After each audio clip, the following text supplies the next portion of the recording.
Alam nyo ba na bukod sa support inbox, activity log, at account status, may isa pang pamamaraan kung saan mo makikita kung may violation ka. Punta lang tayo dito sa ating profile.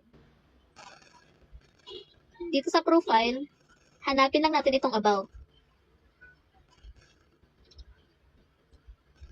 Tapos, scroll lang pababa, dito tayo sa profile transparency. Click natin itong see all. Tapos, dito tayo sa go to add library.